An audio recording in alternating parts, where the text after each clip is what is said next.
Hi everyone, this is from CBIS Academy. இன்னைக்கு நம்ம 29th March Dinamani news பேப்பரில் இருக்கக்கூடிய கரண்ட் அஃபேர்ஸ் பார்க்கலாம்.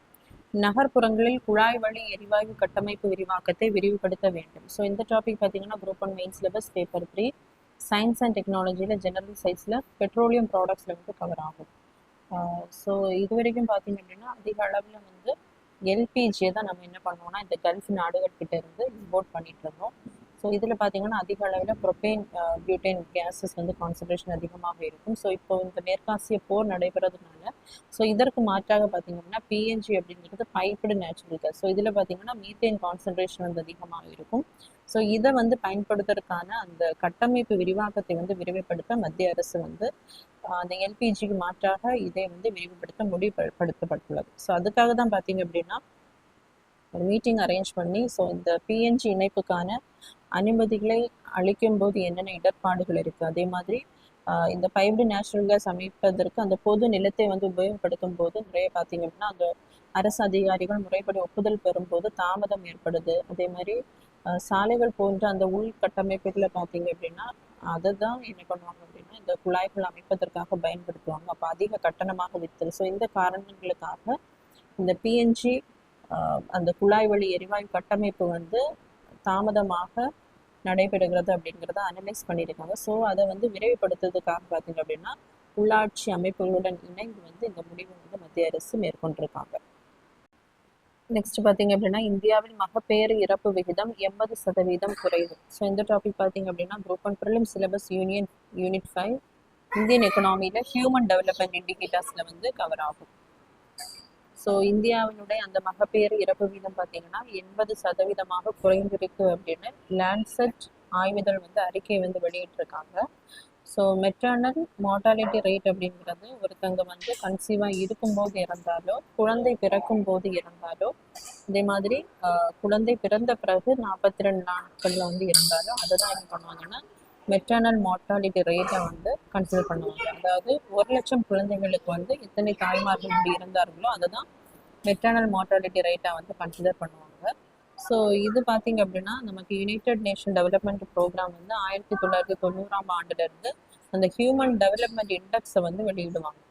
ஸோ ஒவ்வொரு நாடுகளில் வந்து மனித மேம்பாட்டு குறியீடு ஸோ எந்தெந்த ஃபேக்டரில் பார்த்தீங்க அப்படின்னா பின்தங்கி இருக்காங்க, ஸோ ஒவ்வொரு நாடும் எதில் வந்து அவங்களுடைய அந்த கவனத்தை செலுத்த வேண்டும் அப்படிங்கிறதுக்காக என்ன பண்ணுவாங்க அப்படின்னா இந்த ஹியூமன் டெவலப்மெண்ட் இண்டெக்ஸை வந்து வெளியிடுவாங்க. அதில் பார்த்தீங்க அப்படின்னா 2009ஆம் ஆண்டு இப்போ 1990லேருந்து 2009ஆம் ஆண்டு வரைக்கும் நமக்கு எஜுகேஷன், ஸ்டாண்டர்ட் ஆஃப் லிவிங், அதே மாதிரி ஹெல்த், ஸோ இந்த 3 ஃபேக்டரை மட்டும்தான் கன்சிடர் பண்ணியிருப்பாங்க. 2010ஆம் ஆண்டுலேருந்து பார்த்தீங்கன்னா அடிஷ்னலாக மல்டி டைமென்ஷனல் பாவர்ட்டி இண்டெக்ஸ், அதே மாதிரி inequality adjusted human development index, gender inequality இண்டெக்ஸை வந்து எக்ஸ்ட்ராவாக ஆட் பண்ணியிருப்பாங்க. 2014 பார்த்தீங்கன்னா ஜெண்டர் டெவலப்மெண்ட் இண்டெக்ஸ் அப்படிங்கிறத புதுசாக இந்த ஹியூமன் டெவலப்மெண்ட் இண்டெக்ஸை வந்து கேல்குலேட் பண்ணுறதுக்காக எக்ஸ்ட்ராவாக ஆட் பண்ணியிருப்பாங்க. ஸோ இதில் பார்த்தீங்க அப்படின்னா இந்த ஹியூமன் ஜெண்டர் இன்இக்வாலிட்டி இண்டெக்ஸில் பார்த்தீங்கன்னா நிறைய டைமென்ஷன்ஸ் இருக்குது.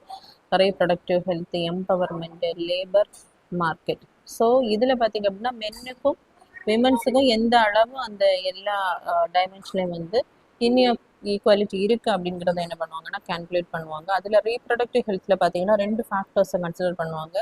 ஒன்று வந்து மெட்டர்னல் மார்டாலிட்டி ரேட், இன்னொன்று பார்த்தீங்க அப்படின்னா அடலசன்ட் ஃபெர்டிலிட்டி ரேட். ஸோ இந்த மெட்டர்னல் மார்டாலிட்டி ரேட் வந்து குறையும் போது இந்த டைமென்ஷனில் இருக்கக்கூடிய அந்த இண்டெக்ஸில் பார்த்தீங்க அப்படின்னா அந்த இன்இக்வாலிட்டி வந்து குறைவாக கணக்கிடப்படும்.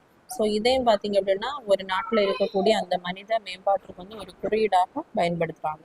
ஸோ அதில் தான் பார்த்தீங்க அப்படின்னா 1990ஆம் ஆண்டில் 1,00,000 குழந்தைகளுக்கு 508 அப்படிங்கிற இறப்பு விகிதம் இப்போ பார்த்தீங்க அப்படின்னா 116 குறைஞ்சிருக்கு. அதாவது 86% குறைஞ்சிருக்கு அப்படின்னு கணக்கிட்டிருக்காங்க.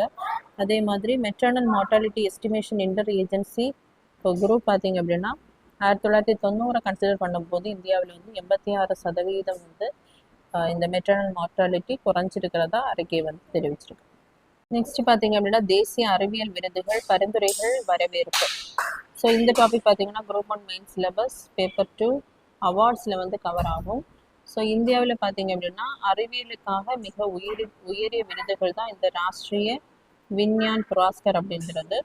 இது சயின்ஸ் ரிலேட்டடாக டெக்னாலஜி அதே மாதிரி அதில் சிறப்பாக விளங்கக்கூடியவங்களுக்கு பார்த்தீங்க அப்படின்னா இந்த விருதுகளானது வழங்கப்படுகிறது. ஸோ இதில் 4 டிவிஷன்ஸ் இருக்குது. ஒன்று வந்து விஞ்ஞான் ரத்னா, இது வந்து வாழ்நாளில் பார்த்தீங்க அப்படின்னா அந்த சாதனை புரிந்தவர்களுக்கு, இந்த துறையில் சாதனை புரிந்தவர்களுக்கு விஞ்ஞான் ரத்னா அப்படின்றது வழங்கப்படும். விஞ்ஞான் ஸ்ரீ பார்த்தீங்க அப்படின்னா சிறந்த பங்களிப்பு கொடுத்தவங்களுக்கு. விஞ்ஞான் யுவா அப்படிங்கிறது இளம் விஞ்ஞானிகளை வந்து ஊக்குவிப்பதற்காக. விஞ்ஞான் டீம் அப்படிங்கிறது ஒரு குழு விருது.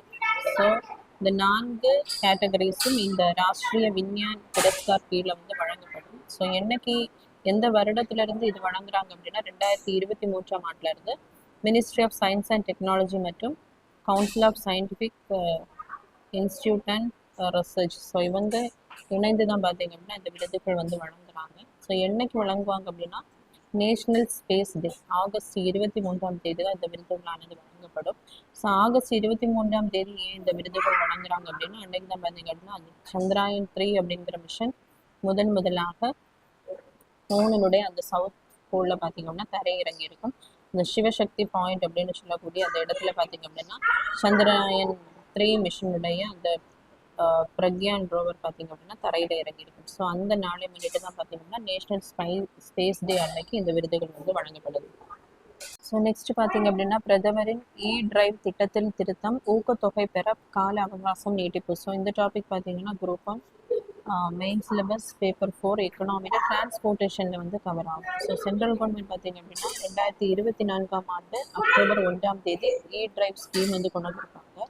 ஸோ இது அதிக அளவில் அந்த எலக்ட்ரிக் வெஹிக்கிளை வந்து பயன்படுத்துதலை ஊக்குவிப்பதற்காக தான் இந்த திட்டம் வந்து கொண்டு வந்திருப்பாங்க. ஸோ டிரைவ் ஸ்கீம் அப்படின்றது எலக்ட்ரிக் டிரைவ் ரெவல்யூஷன் இன் innovative vehicle enhancement. So October 1, 2024 March 31ஆம் தேதி 2023 வரைக்கும் இந்த திட்டம் வந்து செயல்படுத்தப்படும் அப்படின்னு அனௌன்ஸ் பண்ணியிருப்பாங்க. ஸோ இதை பார்த்தீங்க அப்படின்னா இது 2028 வரைக்கும் எக்ஸ்டென்ஷன் வந்து பண்ணியிருக்காங்க. அதாவது 1.5 லட்சம் மதிப்புள்ள அந்த 2 வீலர்ஸுக்கும் 2.5 லட்சம் வரைக்கும் மதிப்புள்ள அந்த 3 வீலர்ஸுக்கும் பார்த்தீங்க அப்படின்னா சென்ட்ரல் கவர்மெண்ட் வந்து ஊக்கத்தொகை வந்து இந்த திட்டத்தின் கீழே வந்து வழங்கப்படுது. ஸோ ஊக்கத்தொகை வழங்கும் போது பார்த்தீங்க அப்படின்னா அதிக அளவில் அந்த எலக்ட்ரிக் வெஹிக்கிளினுடைய பயன்பாடு வந்து அதிகரிக்கும். ஸோ என்விரான்மெண்ட்ல அந்த பொல்யூஷன் ஏற்படுத்தக்கூடிய அந்த அபாயமும் குறைக்கப்படும்.